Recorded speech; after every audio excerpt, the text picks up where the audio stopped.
Hello everybody, it's Kara from Wild Book Garden, and today I'm here with the third and final part of my August wrap-up. I will link parts 1 and 2 down below, as well as content warnings, links, etc. And let's get into it. So, where's my book? The first thing I finished for this part of the wrap-up is A Swiftly Tilting Planet by Nettle and Bone. This is, I know I keep complaining about this is marked as number 3 in my new box set, but chronologically it's not number 3 in the Wrinkle in Time series, and this was a reread for me. And this was, okay, let me summarize it first, but this was like a very interesting reading experience. So, Meg is kind of a main character in this one. She's a lot older, but this is really like a book that is also a lot about Charles Wallace, and getting a lot of like snippets from other characters, because like the premise for this book is that Charles Wallace, has to go back in time to these specific points in these families' lives in order to avert nuclear war. So obviously incredibly high stakes. And yeah, I had some very divided feelings about this book. This was never one of my favorites as a kid, and I still think that's true, but I enjoyed it a lot more than I remembered. I really like the writing. I just like the way Nettle and Bone writes.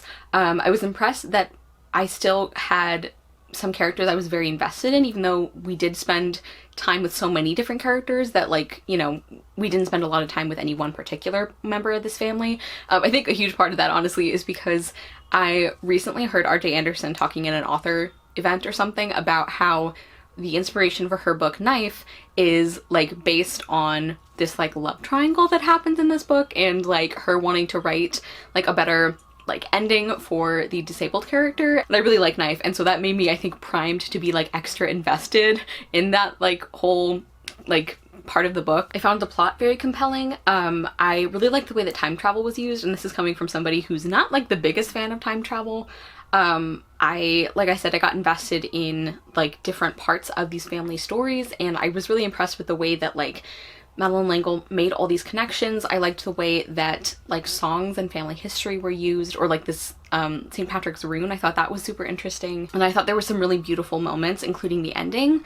But I had some significant problems with this as well.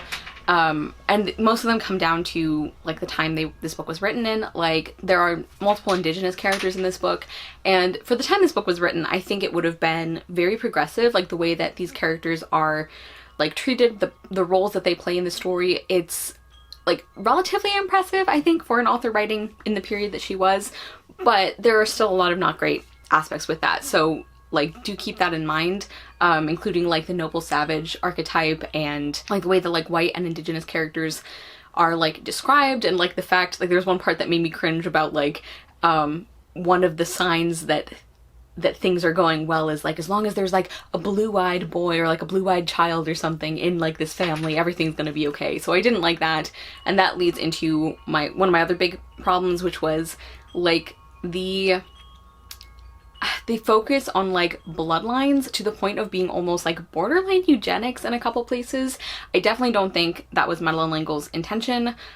She was actually a very like progressive writer, and she was very against things like eugenics, but you know, intent does not equal impact. And I feel like, especially with our more modern perspective and knowledge, the way some of these things were talked about, it just got very uncomfortable for me.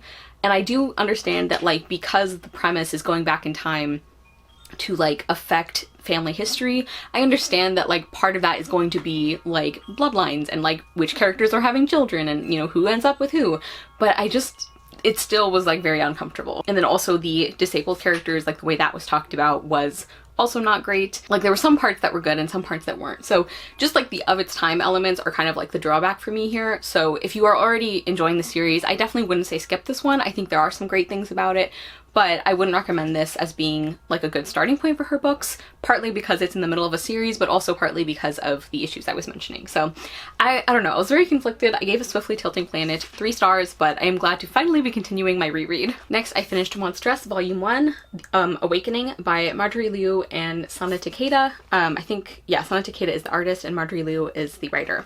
So this is Volume 1 in a horror fantasy series that is like kind of steampunk, and like the art style is like kind of Art Deco inspired, I think, in some ways. I did really, really love the art style. So this is like really hard to summarize. So our main character, I think her name is Meika? Yeah. Okay, you know what? I'm just gonna read you the synopsis on the back. Set in an alternate world of Art Deco beauty and steampunk horror, Monstress tells the epic story of Meika Half-Wolf, a teenage survivor of a cataclysmic war between humans and their hated enemies, the Arcanics. In the face of oppression and terrible danger, Meika is both hunter and hunted, searching for answers about her mysterious past as those who seek to use her remain just one step behind, and all the while the monster within begins to awaken. So yeah, I feel like that's a pretty good summary of what's going on. She ends up traveling, and as she travels with other characters, she is fighting against this like monster inside her, kind of. And this is very well loved, and I pretty much hated reading this, which I feel kind of guilty about in a way, because like this is one of the cases where like I can tell this is not poorly done. It is just so not my thing, and if I had known more about it, I never would have picked this up. But I bought this like several years ago, and a lot of the reviews I was seeing at that point were really emphasizing that this is like a fantasy graphic novel with some like horror elements. And I would say that this is horror fantasy. Like, I think the horror aspect is a lot more prominent. There's a lot of gore. There's a lot of just like really disgusting stuff. Like, check content warnings as always. And it actually wasn't as, like, I'm not a fan of gore or anything, so it wasn't like difficult for me because of those aspects. Like, I actually was like able to handle it okay, but it was just like not pleasant. Like, I just don't enjoy that. Like, I do not get enjoyment from gore or like these kinds of horror things and everything. I just read very little horror in general, but especially this kind of horror, not my thing. Like body horror, that kind of like stuff. I also, if I had known the actual like premise, like parts of this premise, I also wouldn't have picked it up because that's not my thing. So I feel kind of bad for rating this so low, but like I literally cannot make myself give it higher than 2 stars. Like, which is weird for me because I talk about how like I tend to rate books like about half and half on like storytelling and like personal enjoyment, or like, you know, my personal taste or whatever. Obviously everything that you do with reviewing is subjective, but I kind of go half and half. This is one of the only cases I can think of where I don't think this is really badly done, like really badly executed, but I just hated reading it or disliked reading it so much that I can't make myself give it higher. Like, this is such a weird thing for me that it actually took me a while to articulate or figure out the other issues I had with it, because again, like oil and water, like I just do not mix with this story.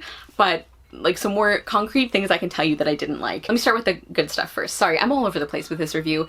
I will say, in addition to enjoying the art, I was not nearly as confused as I was afraid of. I think this was one of those cases where I had heard people warning about how confusing it was for so long that by the time I actually picked it up, I was like, oh, okay, this is not that bad. Like I said, I loved the art, and I did like a few of the side characters, Kippa, Ren, and Corvin, I think mostly. Like, there were a handful of characters that I did actually like and care about. But yeah, the rest of this was really not my thing. I did find some aspects of the world kind of interesting, but like the main story wasn't really pulling me in. And I think a big part of that is that I didn't really get super invested in our main character the way we were supposed to.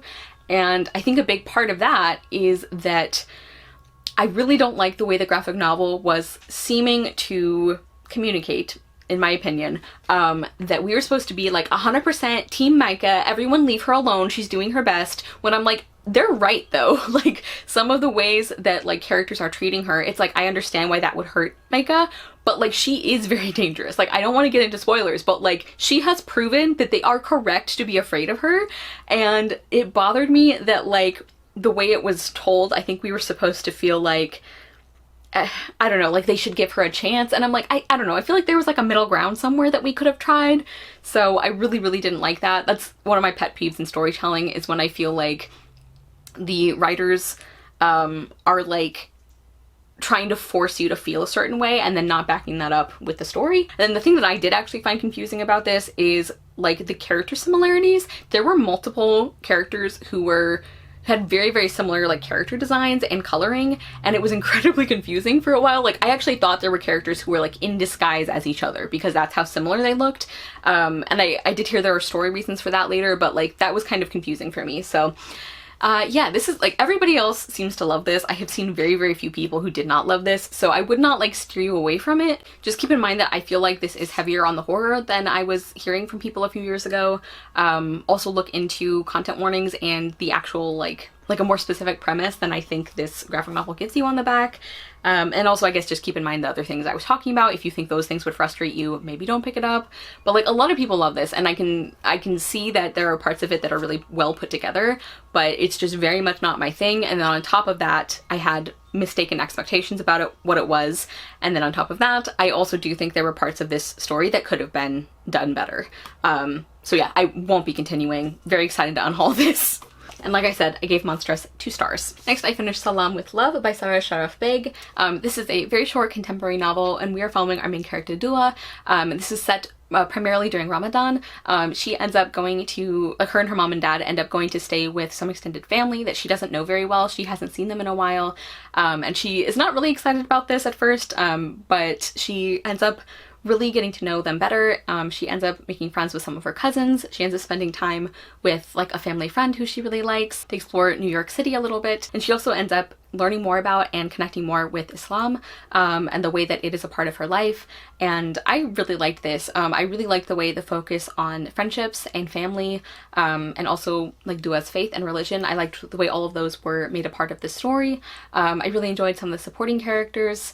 I think that this book did a pretty good job of balancing the light tone and then some of the heavier stuff it deals with. I would also recommend this for readers, especially looking for a contemporary romance by a Muslim author that seems to, like, based on what I've seen from reviews, it seems to keep in mind the Muslim practices and beliefs around romantic relationships.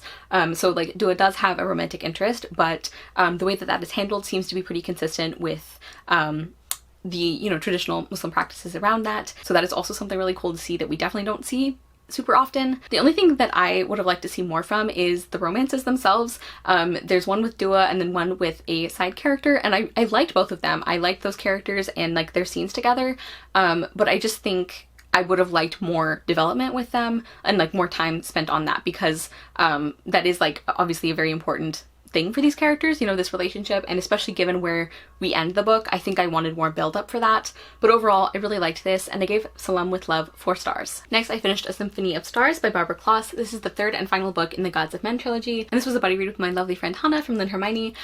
Mostly. I was not great at sticking to the schedule, so I'm sorry, Hannah. But we did do this as a buddy read, and overall, I really liked this. I can't get into too much of the plot, obviously, but we're really wrapping up a lot of the main conflict and like the political things that are going on, the implications that these things are going to have for these different like countries, and obviously the characters, especially the characters who are like, you know, rulers of those countries like Jarek, and yeah, the implications of character relationships and things. And this is a lot of like, obviously as the final book, a lot of it is like wrapping up like the main story, and like overall I really enjoyed this. I still love these characters. I really do enjoy Amari and Jarek's relationship.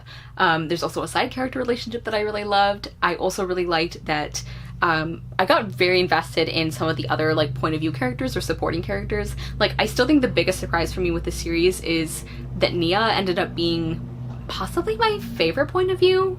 I don't know, like I really loved her. Even starting in the second book, I was really liking her, and I just love her so much. I really loved her story and her journey, and like seeing her start to heal a little bit. I do think that the plot was wrapped up really well in this book. That's also, I guess, kind of like my negative though, is I'm a character person, so I would have liked there to be, I don't know, I think the reason I liked the first 2 books more is because there was so much more about the characters and the relationships, and I understand that, but I just would have wanted a little more of that. And then I also think some parts of the ending were a little confusing. Like, it had been a while since I read the second book, but in general I don't have a problem with that. So, but I did really enjoy this, would definitely recommend this series, and I gave A Symphony of Stars 4 stars. Oh, and also, like I've been saying, I did really enjoy the like themes and some of the topics and like the nuance about like history and blame and responsibility and all of that. So I feel like that continued to be handled really well in this book. Next, I finished 5 Glass Slippers, a collection of Cinderella stories,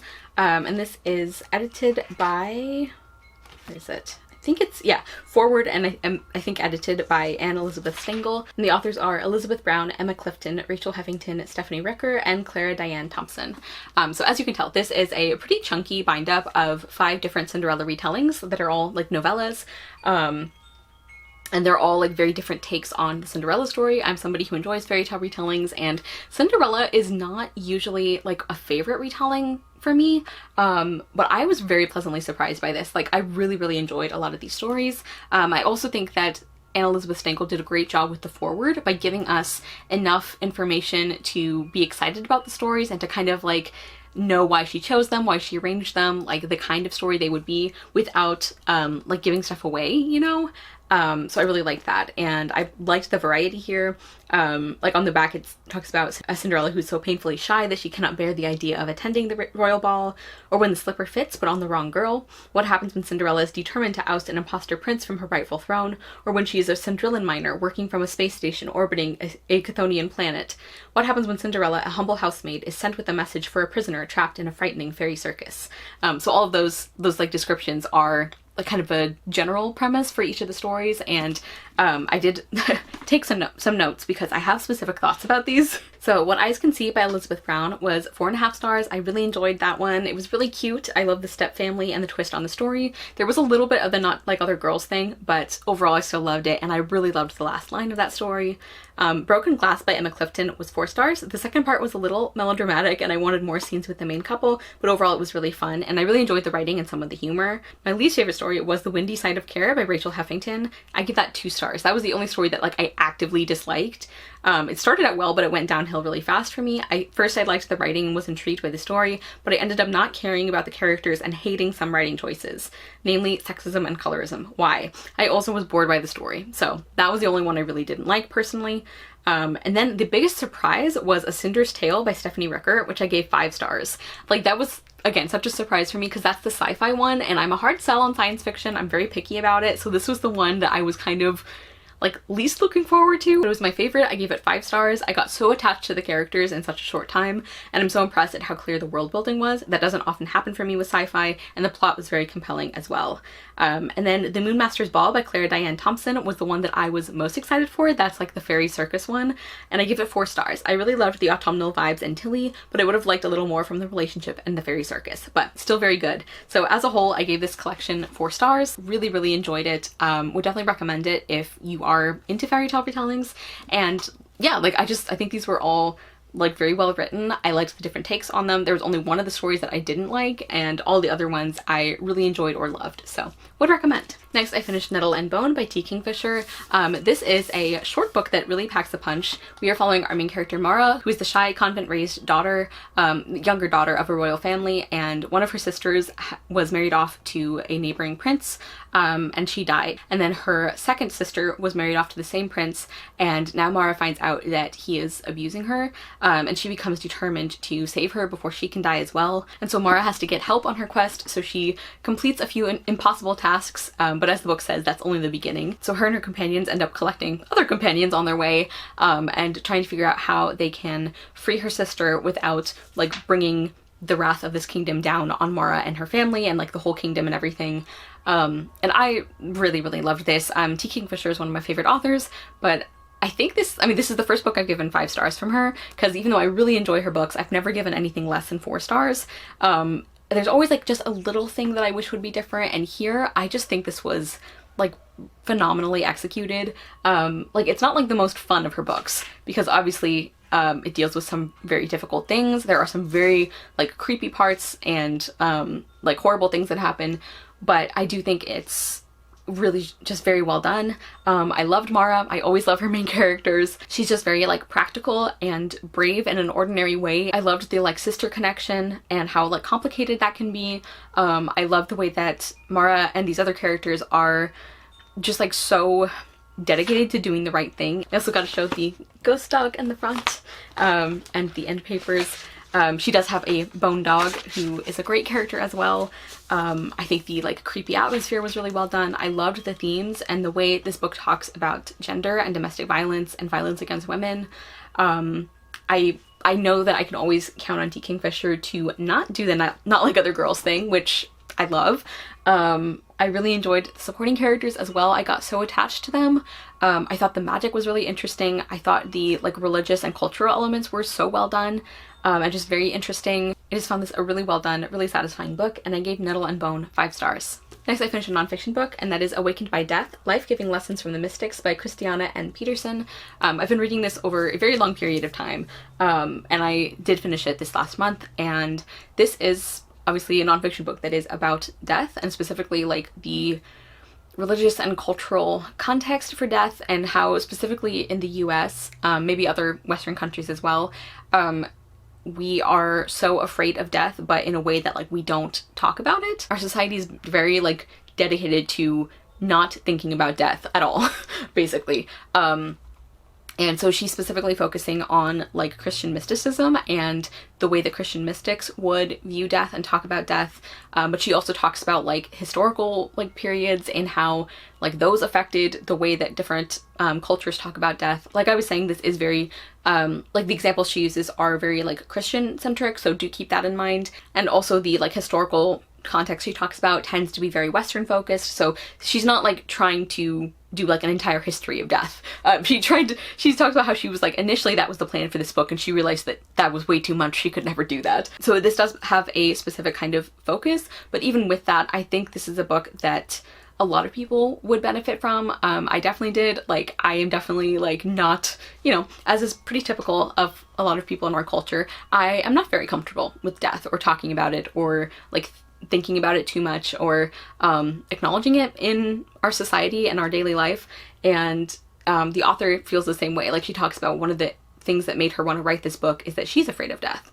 And I just thought this was like so well written, so like healing and comforting, in the way that it's like, it is scary and it is okay to be scared. I loved the examples that she used from different like mystics or philosophers or writers. Like, this book reminded me that I really want to learn more about George MacDonald. He sounds like a wonderful person, very interesting. He wrote a lot of fairy tales, and just like his life and the way that he took care of his friends was just wonderful, and his family seems wonderful. So I really liked the examples she used. I liked her actual writing style. This is a very approachable nonfiction book, and I feel like approachable can sometimes sound like watered down almost, but that's not true. I really enjoyed the writing of this, and I really, really loved the way like that in these different chapters she would talk about like implications. She would talk about like current issues, like taking care of the climate and how that relates to a fear of death. She also talks about, like, she has a whole chapter on the way that our individual fear of death can keep us from taking care of other people who actually are facing like current suffering and like a threat to their lives or health or safety. And I really, really liked that, the way that she talks about these like ideas and concepts, and then she also talks about like real world issues and how this should change the way that you think about like the people in our world today. One thing also that I thought was very interesting while I was reading this is she talks like one of the huge events that had a big impact on history and on like religion, religious art, the way that different people like thought of death and like characterized it, was the Black Death, like the Black Plague, which is unsurprising. And she talks, there's like several chapters that deal with that. And one thing that I thought as I was reading this, like, it was just so weird and interesting to read this book at a time when we are still going through a huge pandemic. And like the way she was talking about how like society was irrevocably changed by the Black Death. Like, of course it would have been. And she talks about all of the things that did change from it. And it just highlighted once again that it is so bizarre to me that there are so many people who are acting like COVID-19 is not going to change the world. You know, like, it already has. And that's not to say that we can't recover from things, but just like, people are not allowed to grieve because there are people who is like, it's time to get back to normal and pretend this never happened. And you can't do that. And this book just really highlights why you can't do that. She wrote this book before the pandemic, but yeah, that was just something that I kept thinking about while reading this. She also talks a little bit about the like funeral industry and like what is considered like a good death and different like burial practices. Again, she's very upfront about her perspective being like Christian and like Western context. She does use like other examples sometimes. American society tries to ignore death as much as possible, and the way she compares that to like past practices around death and burial. So anyway, I thought this was incredible. This is one of my new favorite nonfiction books, I think. Again, I can see that it wouldn't be for everyone, but if this topic interests you at all, if like the fears that she talks about resonate with you, I would definitely recommend this. I feel like there's a lot more thoughtful things I could try to say about why this book is so well done and why it works, but I can't. I'm struggling to like articulate it or summarize it, but I thought this was great, and I gave Awakened by Death 5 stars. And finally, the last book I read in August was The Secret Life of Miss Mary Bennett by Catherine Cowley. This is the first book in a mystery series. I can't see what it's called. I think maybe it's just The Secret Life of Mary Bennett series. I don't know. Yeah, A Secret Life of Mary Bennett mystery.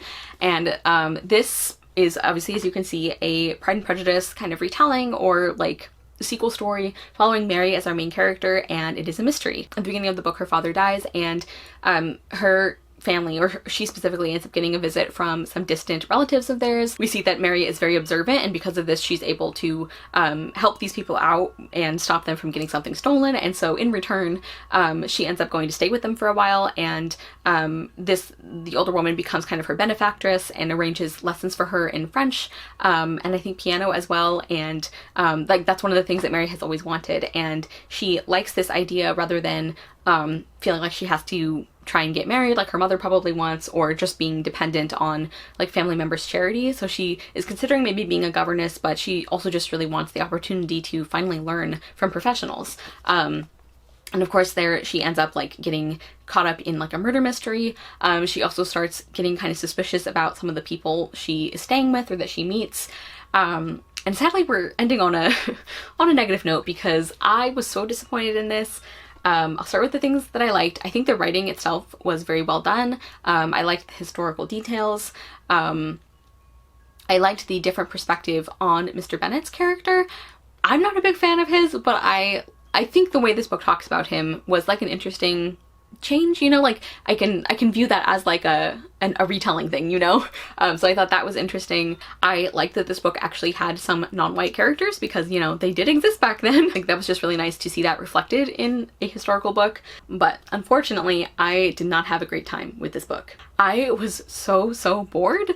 Rarely have I read a mystery that I was so bored in, or just like a book in general. Like it was so slow moving, and like we spent so much time on scenes that I feel like didn't matter. Like just it wasn't like the writing was over descriptive, it was just like the timing of things. Like we just spent so many pages on things that we didn't need to, and it took so long for things to happen. I just found this book very dull a lot of places, unfortunately.